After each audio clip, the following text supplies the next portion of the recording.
What's up, everybody? You know what day it is. It's time for your next dose of Warrior Wednesday with your host, that Wounded Warrior guy. That's me.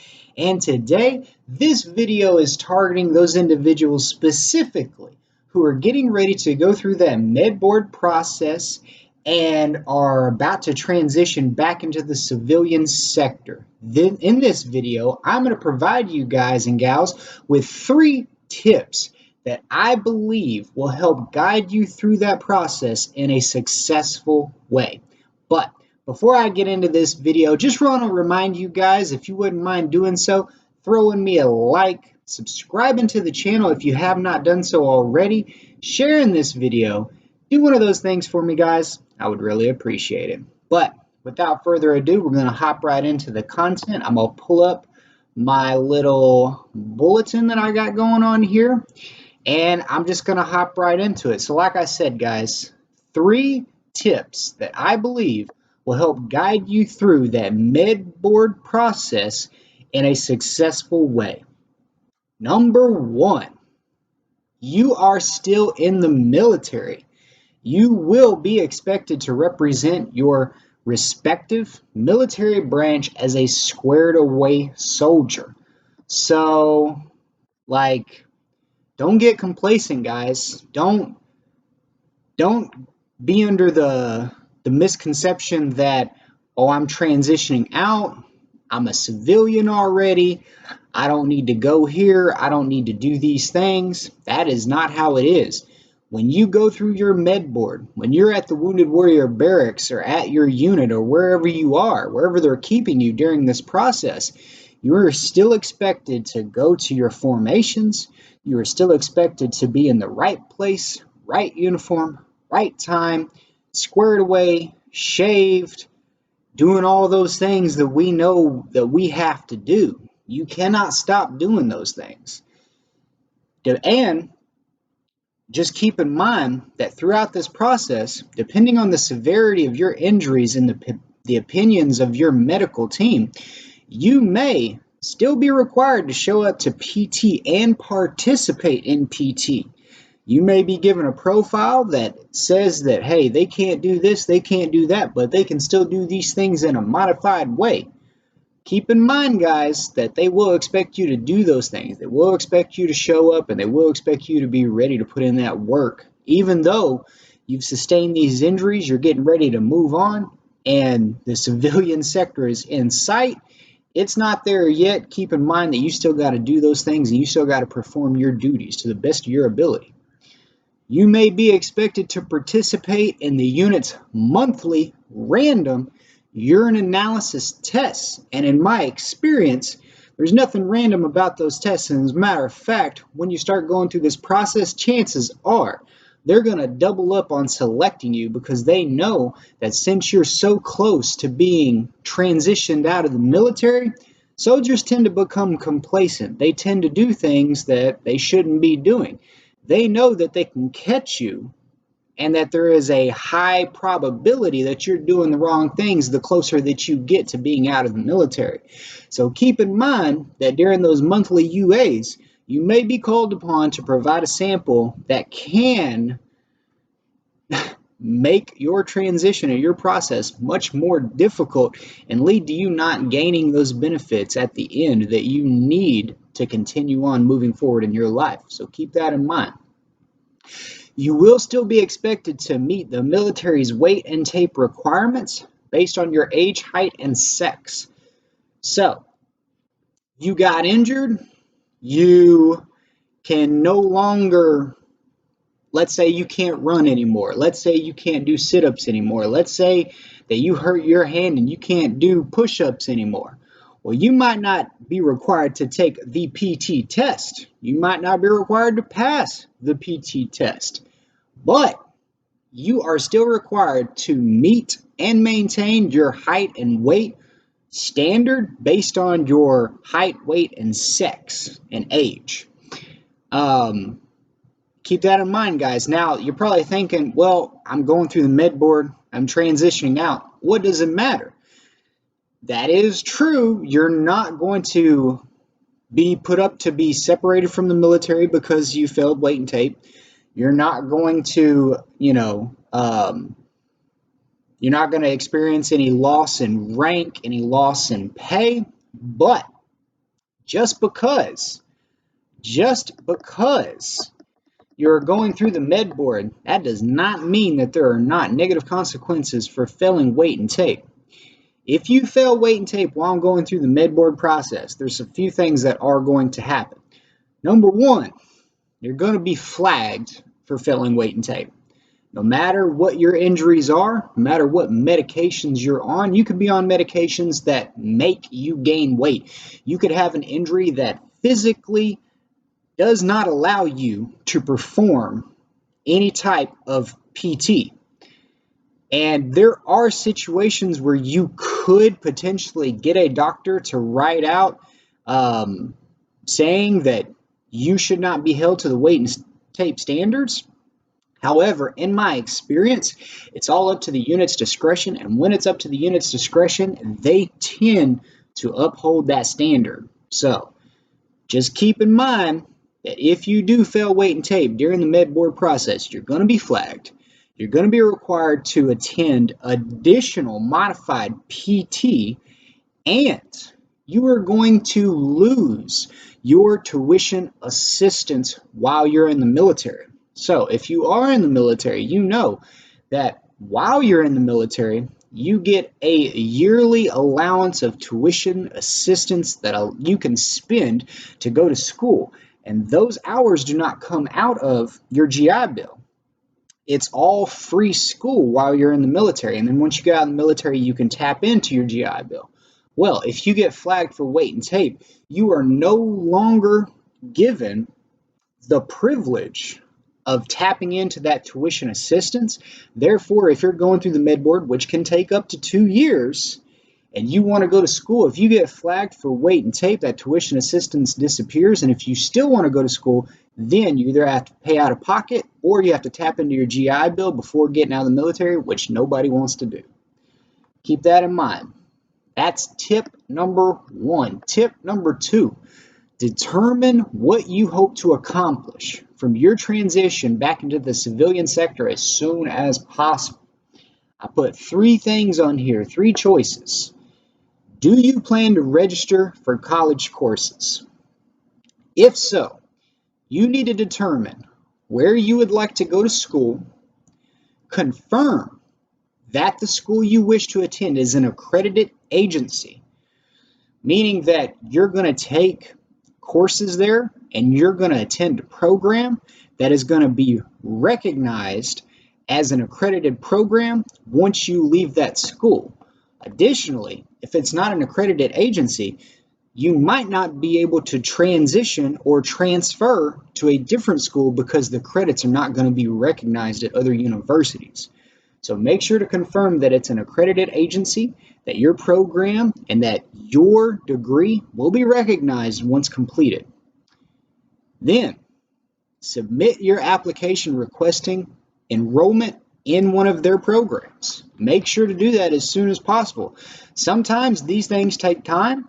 Sometimes you don't get accepted. You have to go through trial and error. You have to submit things several times. These can take, several months. So don't wait until the last minute. Don't spend 18 months going through the med board process and then in the last 90 days expect, oh, hey, I want to register for college. I want to get started, in the fall semester, which, starts in 2 months, and expect to get all that stuff accomplished in that short period of time. Get a jump on the ball, submit everything out. You can get accepted and get approved and get everything laid out and speak to your counselors well in advance prior to wanting to actually start school.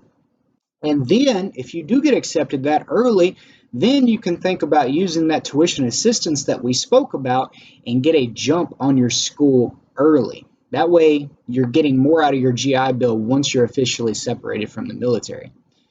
And I put in right here, use your time going through the med board process wisely by taking courses without tapping into your GI Bill.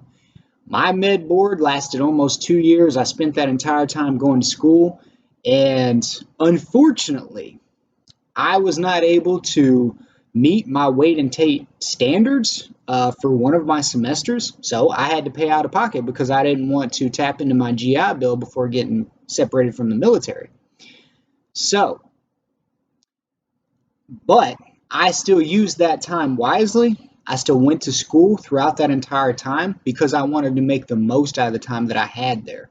And I wanted to get the most out of that tuition assistance. Even though one of those semesters I wasn't able to utilize it, I still continued on taking courses to progress my education so that whenever I did separate from the military and I got out, I was that much further ahead and I had already had my momentum, which really allowed me to be extremely successful once I left the hospital. Once me and my wife moved down here to Florida, I was already kind of in the swing of things as far as school, and I hit the ground running. And, I do not believe I would have been as successful when I got out had I not gotten a jump and started those courses as early as I did. Um, Second one, are you planning on going back to work? If so, you should sign up for workshops that are provided through your occupational therapy. So reach out to the hospital, get referred over to an occupational therapist. That occupational therapist will be able to sign you up for workshops, which will strengthen your ability to prepare an elevator speech, create an exceptional resume, and practice your interviewing skills.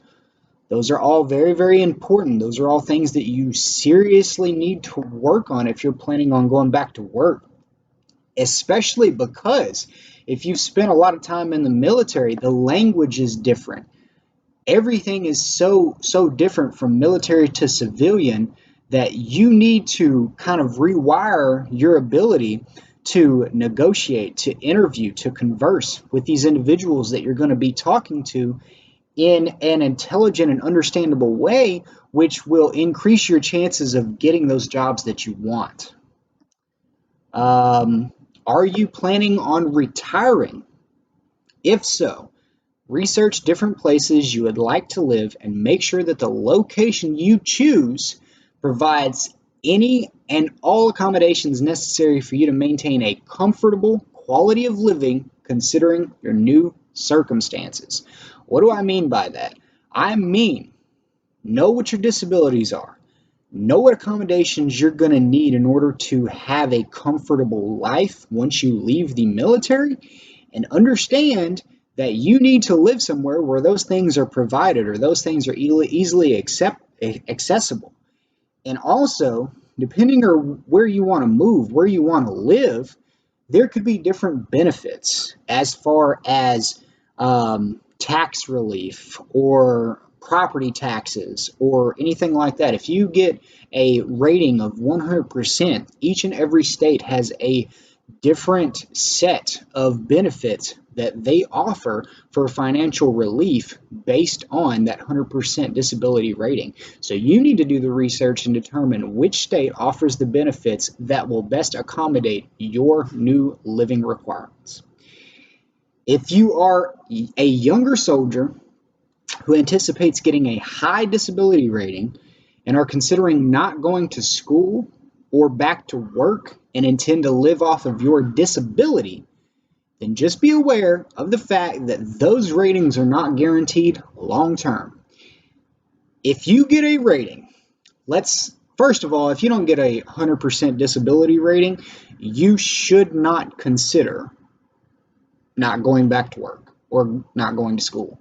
Because in my personal opinion, if you're not already financially set and you don't get a disability rating of 100%, you're not going to get enough money to maintain a good quality of living for yourself. So let's consider somebody who does get that 100% rating. If they get a 100% rating of a collective of disabilities, so let's say that something is, this is a certain percent, this is a certain percent, this is a certain percent, everything collectively equals 100%, then they will be under review for 5 years once they leave the military. What does that mean? That means for that 5-year period, things can change. You could get a letter in the mail. I've gotten letters in the mail saying that I was under review, saying that depending on their findings, they could determine that my rating needs to be changed in order to reflect my current circumstances or current disability. So just keep in mind, if you're a younger soldier anticipating getting a high rating and you do not want to go to work, you do not want to go to school, you want to live off of your disability, understand and be aware that those financial promises are not guaranteed. If you leave the VA and somebody tells you got 100%, blah, blah, blah, you're going to get $4,000 a month between your disability and your Social Security. That can change. It can change drastically. It can change all of a sudden. Be prepared for it.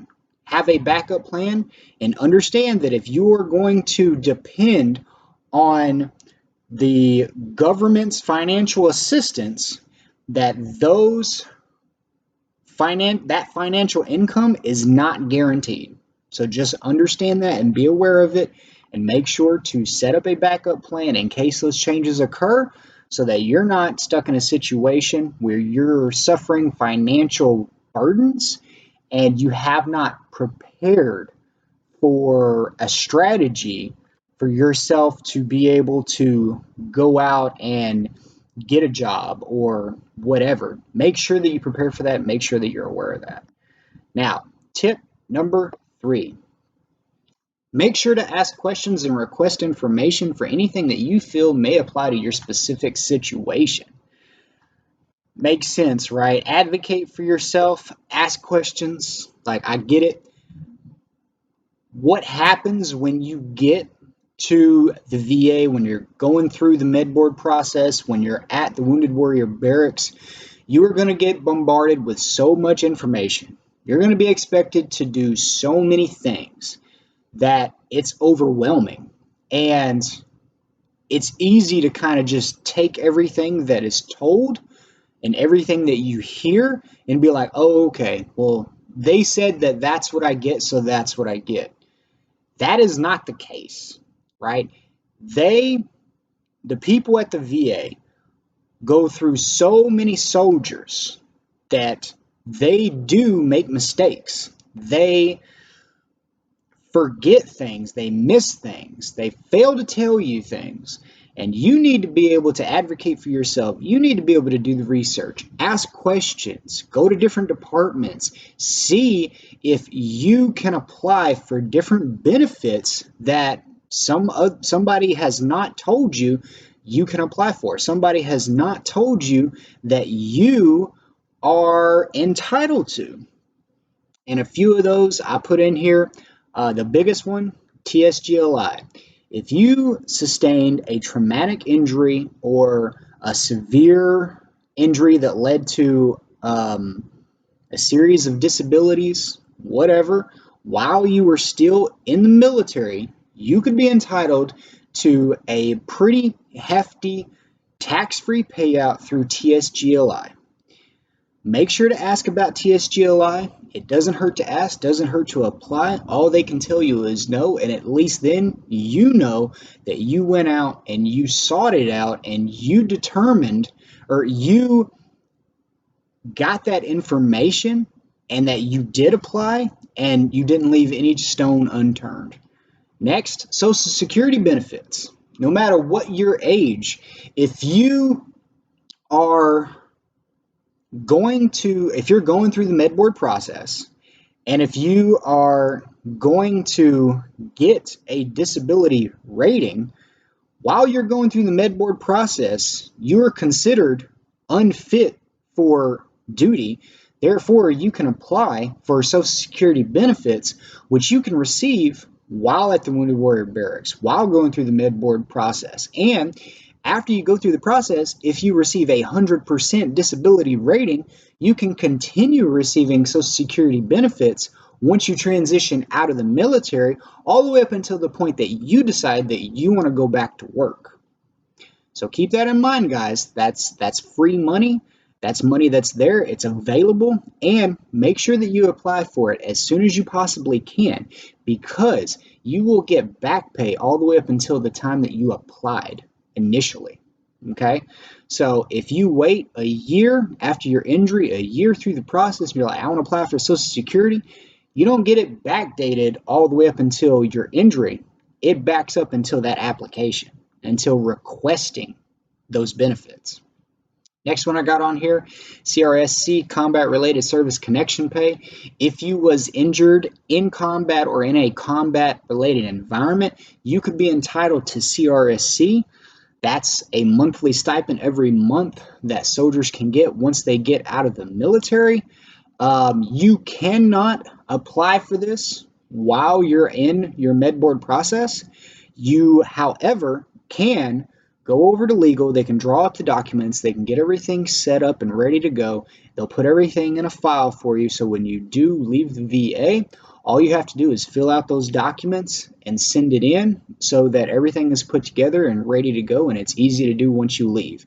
If you do not ask any of these questions until after you leave the VA, then you're going to have to take a trip out to legal. Then you're going to have to see your counselor. Then they will draw up the documents, and all this time is going to go by, and it's going to make that process that much longer.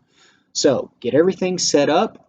Determine if you're eligible for CRSC. If so, they will put those documents together, and you can hold on to them until you get separated from the military, and then you can submit it yourself.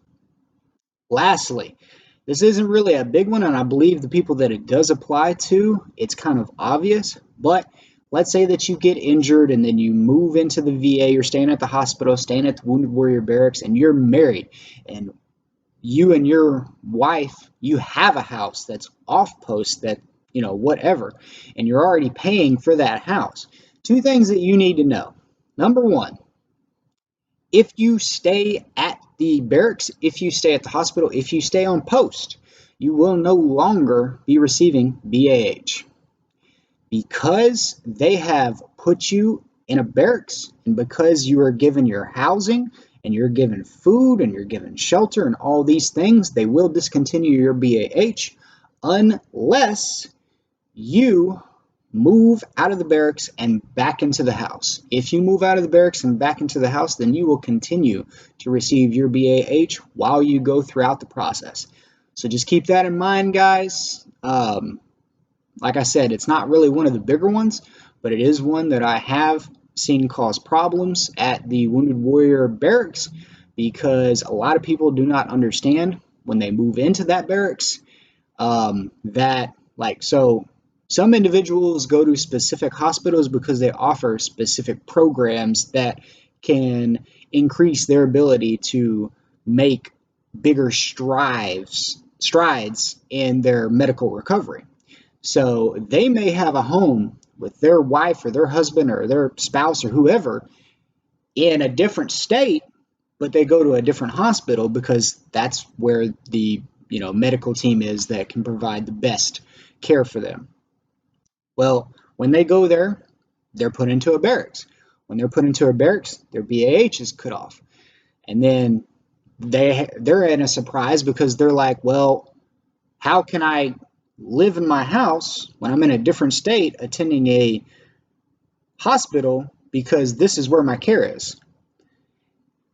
I don't make the rules, guys. That just is the way that it is. Just understand, going through that process or getting ready to go through that process, that might be something that affects you. If it's something that, if those are circumstances that meet your situation, then you could be affected by those things. So be prepared for it, be aware of it. And like I said, I don't make the rules. But that basically concludes my three tips that I believe, if followed, will guide you through the medboard process in a successful way and will help you move through that transition in as easily of a way as possible. if that makes sense. This process can be very draining, it can be overwhelming, and I feel like there are a lot of things that slip through the cracks. There's a lot of information that does not get given directly to the soldiers. There's a lot of things that they're entitled to and a lot of benefits that they can apply for that they are not aware of. And that is why I'm doing these videos, to help prepare you guys for these types of things that you might encounter, to help you be as successful when navigating through that med board process, and to give you the information that you need and the tools that you need to get through the process, and continue to be a successful and prepared individual on the other side. Guys, I hope that this video is beneficial to you. If you like this type of content, if you found this information interesting, beneficial, and that it helped you through something that you're going through, do me a favor, make sure to subscribe to the channel so you don't miss out on content like this that will be coming out in the future. Like always, before I get off of here, remember, even if you don't realize it, even if you don't believe it, there is a warrior in every single one of you. I see it. Take care.